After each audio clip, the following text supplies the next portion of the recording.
Now we turn our attention to the UK, where the country is set to have its, get this, 7th Prime Minister in just a decade.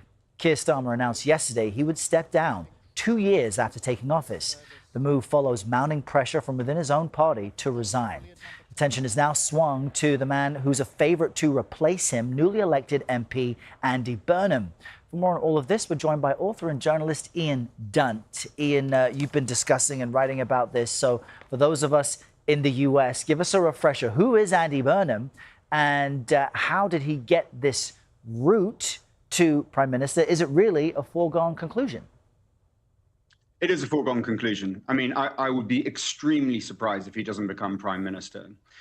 He was, for a while, he was a very sort of tedious, quite robotic, vanilla New Labour politician, the early 2000s. And then he went off and became the mayor of Manchester, finding his own urban centre, his own patch where he could develop his own support base. And then really he changed completely. Like suddenly this really authentic, jovial, genial, emotionally intelligent, charismatic guy just kind of burst out of this professional political shell. And he has now come back in to lead the Labour Party. Not an easy thing to do. You need to win a by-election, a local election, in order to stand as an MP, in order to be in a position to be the Labour Party. And he did that in one of the toughest seats in the country for Labour to win, where it's fighting off a challenge from the far right in the form of Reform UK. So really, he's managed to prove to people not just that he's more charismatic than the incumbent Prime Minister, but that he can take on the far right in the seats where it's at its most dangerous. And I wonder if that exposes how shallow the bench is in the Labour Party for charismatic and supported leaders if they had to get a former MP and a city mayor back into the mix. Today marks 10 years since the Brexit vote. Why, in your view, has no Prime Minister since then been able to stop this revolving door there at number 10?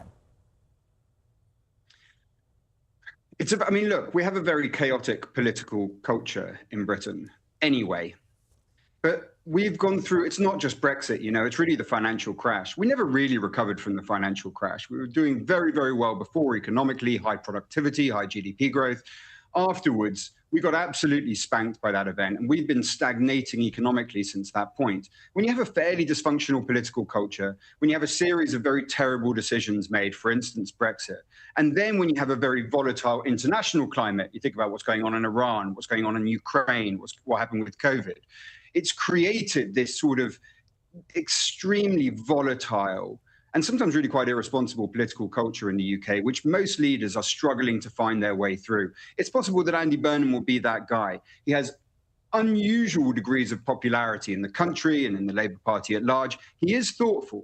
He's pensive. He has ideas, quite radical ideas on devolution and on electoral reform that he's cultivated for years. So it's possible he'll be that guy. There are dangers, but he has severe advantages. But I have to say, most people right now, Brits are cynical.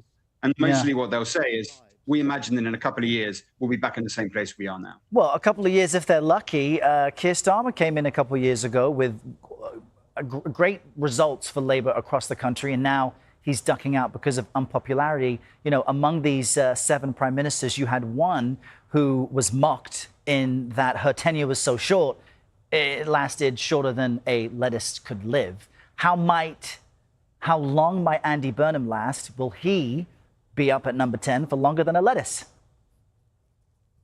I think he's going to beat the lettuce. I sort of believe in him enough to think that he can make it more than 45, 48 days. Look, I think the chances here are that he's almost certainly going to lead Labour into the next election, even if it goes quite badly, because I think Labour at this point thinks, look, we can't do it 3 times. We can't just become the Conservative Party, who are just churning through political leaders.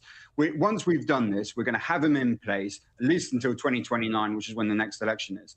There's also something else, which is he is just a bit better than the people that came before. The trouble with Keir Starmer wasn't just that he lacked charisma.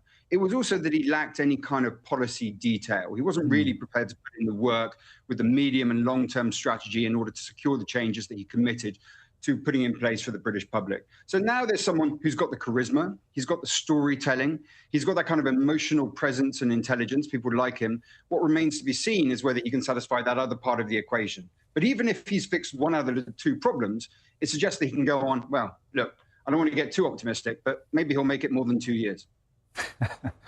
Longer than a lettuce, maybe as long as a cucumber. Pick your favorite vegetable. Ian Dunt, great to chat with you, joining us from London.